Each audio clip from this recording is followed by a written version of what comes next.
오늘 우리가 함께 통독하게 되실 열왕기상 9장과 10장의 내용은 이러합니다.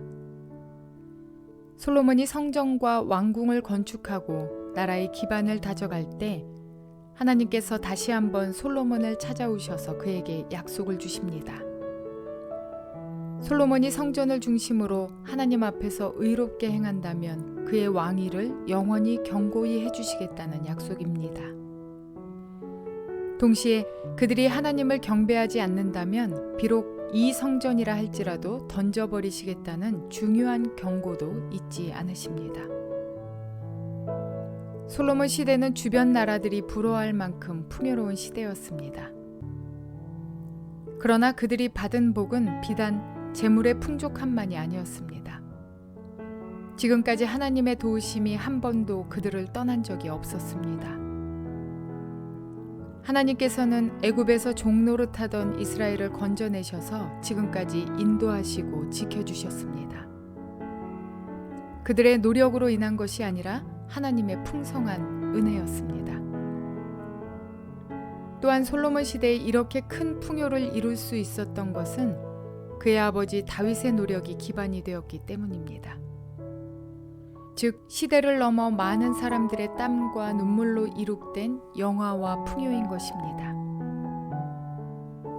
이제 그 모든 조건을 중심으로 하나님 나라의 율례와 규례와 법도를 열방에 선교해야 할 책임이 솔로몬과 이스라엘에게 주어져 있습니다. 이러한 내용들을 기억하셔서 통독에 도움이 되시기를 바랍니다. 열왕기상 9장. 솔로몬이 주님의 성전과 왕궁 짓는 일과 자기가 이루고 싶어한 모든 것을 끝마치니 주님께서는 기브온에서 나타나신 것과 같이 두 번째로 솔로몬에게 나타나셔서 그에게 말씀하셨다. 네가 나에게 한 기도와 간구를 내가 들었다. 그러므로 나는 네가 내 이름을 영원토록 기리려고 지은 이 성전을 거룩하게 구별하였다. 따라서 내 눈길과 마음이 항상 이곳에 있을 것이다. 너는 내 앞에서 네 아버지 다윗처럼 살아라. 그리하여 내가 네게 명한 것을 실천하고 내가 네게 준 율례와 규례를 온전한 마음으로 올바르게 지켜라. 그리하면 내가 네 아버지 다윗에게 이스라엘의 왕좌에 앉을 사람이 그에게서 끊어지지 아니할 것이라고 약속한 대로 이스라엘을 다스릴 네 왕좌를 영원히 지켜주겠다. 그러나 너와 네 자손이 나를 따르지 아니하고 등을 돌리거나 내가 네게 일러준 내 계명과 율례를 지키지 아니하고 곁길로 나아가서 다른 신들을 섬겨 그들을 숭배하면 나는 내가 준 그 땅에서 이스라엘을 끊어버릴 것이고 내 이름을 기리도록 거룩하게 구별한 성전을 외면하겠다. 그러면 이스라엘은 모든 민족 사이에서 한낱 속담거리가 되고 웃음거리가 되고 말 것이다.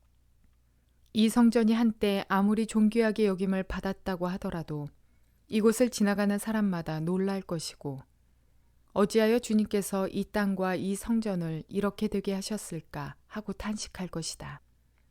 그러면서 그들은 이스라엘 백성이 자기들의 조상을 이집트 땅으로부터 이끌어내신 주 그들의 하나님을 버리고 다른 신들에게 미혹되어 그 신들에게 절하여 그 신들을 섬겼으므로 주님께서 이 온갖 재앙을 그들에게 내리셨다 하고 말할 것이다.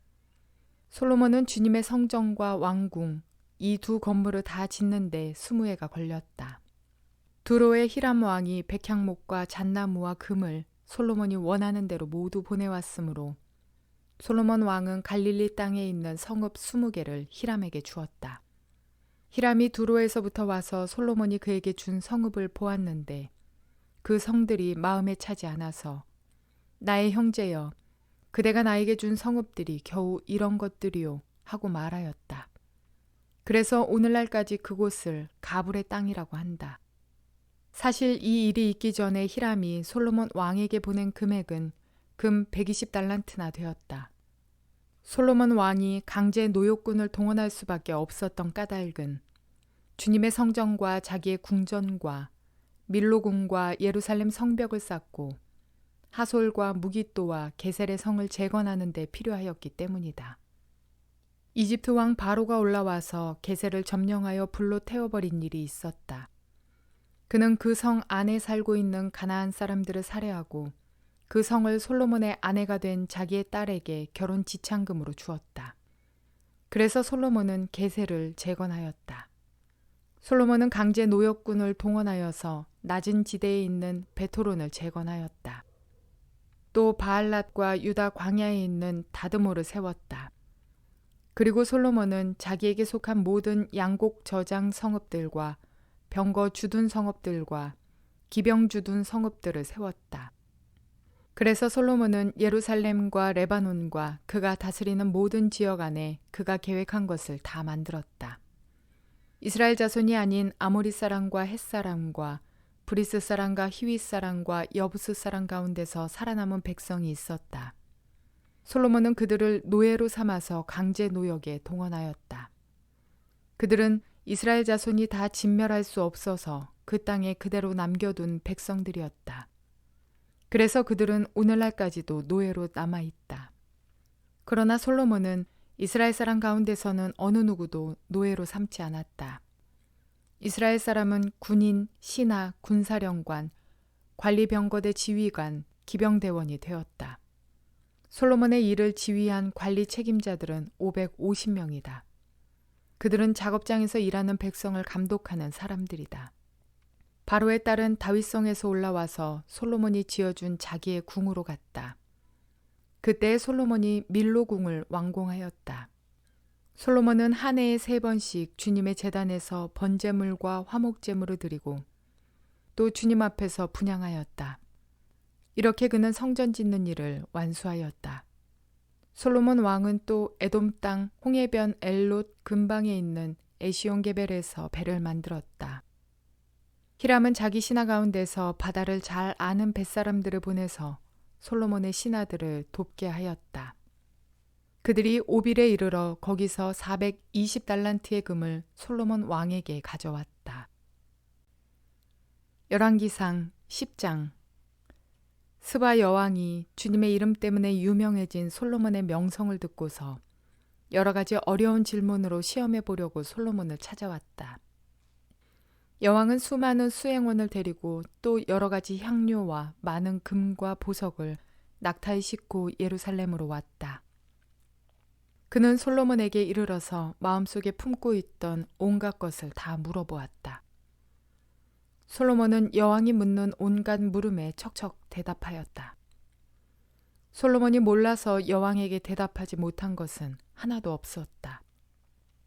스바의 여왕은 솔로몬이 온갖 지혜를 갖추고 있는 것을 확인하고 또 그가 지은 궁전을 두루 살펴보고 또 왕의 식탁에다가 차려놓은 요리와 신하들이 둘러앉은 모습과 그의 관리들이 일하는 모습과 그들이 입은 제복과 술잔을 받들어 올리는 시종들과 주님의 성전에서 드리는 번제물을 보고 넋을 잃었다.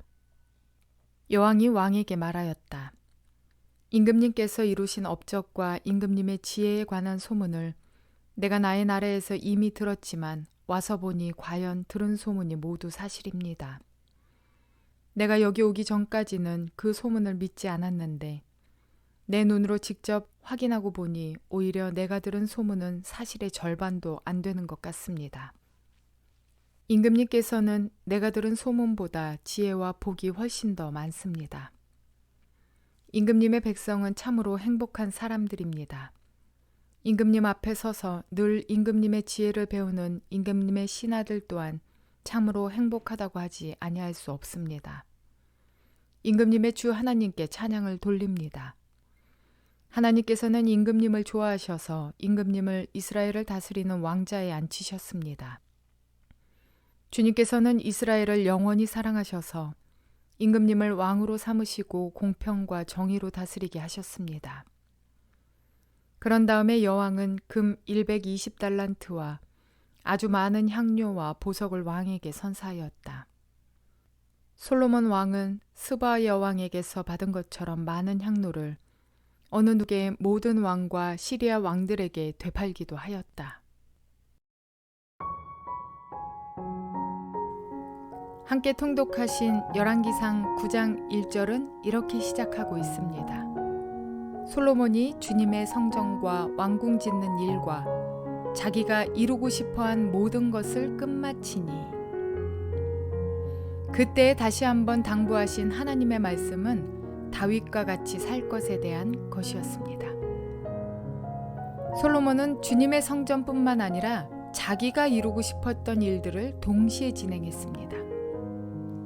하나님의 성전보다 더 오래 걸린 자신의 왕궁 건축 외에도 많은 건축물 건설에 온 힘을 쏟습니다.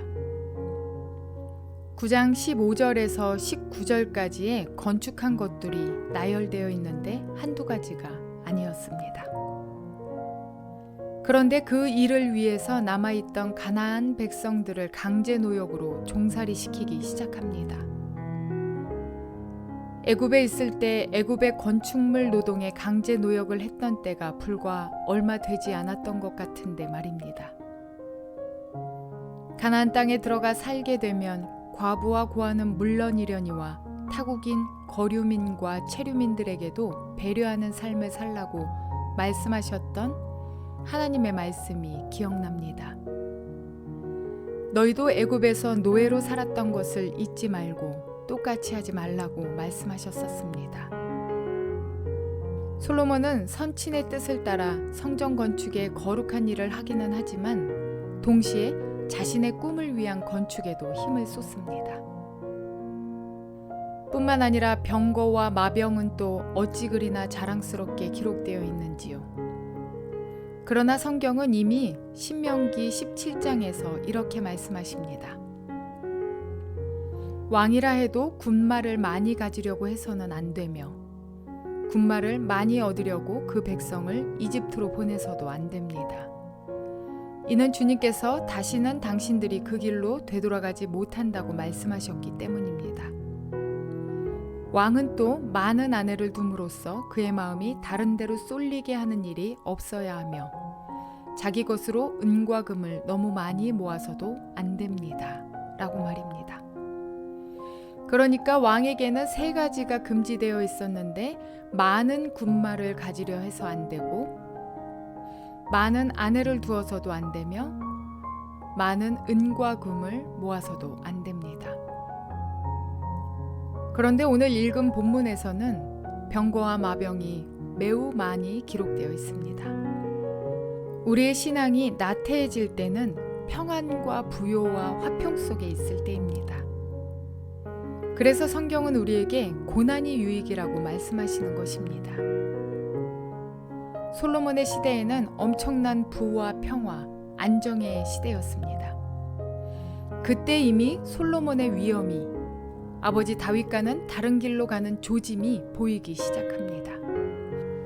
그때 하나님께서 다시 솔로몬을 찾아오셔서 다윗의 길을 따를 것을 재차 명령하시며 언약을 상기시키셨습니다. 우리 삶에 하나님의 말씀이 재차 강조되며 반복될 때 그때 우리는 정신 바짝 차리셔야 합니다. 나에게 평안과 부요와 안정이 유지될 때 내가 삶의 길을 잘 가고 있는지 한 번쯤은 되돌아보고 또 점검해 보아야 합니다. 그래서 우리는 늘 깨어 기도해야 하며 날마다 말씀을 묵상하는 삶을 놓쳐서는 안 되는 것입니다. 솔로몬의 모습을 보며 우리는 각자 우리 삶에서 놓치고 있는 것은 없는지, 평안과 화평 속에서 유혹당하고 있는 건 아닌지 돌아보며 점검하는 복된 날 되시기를 주님의 이름으로 축원을 드립니다.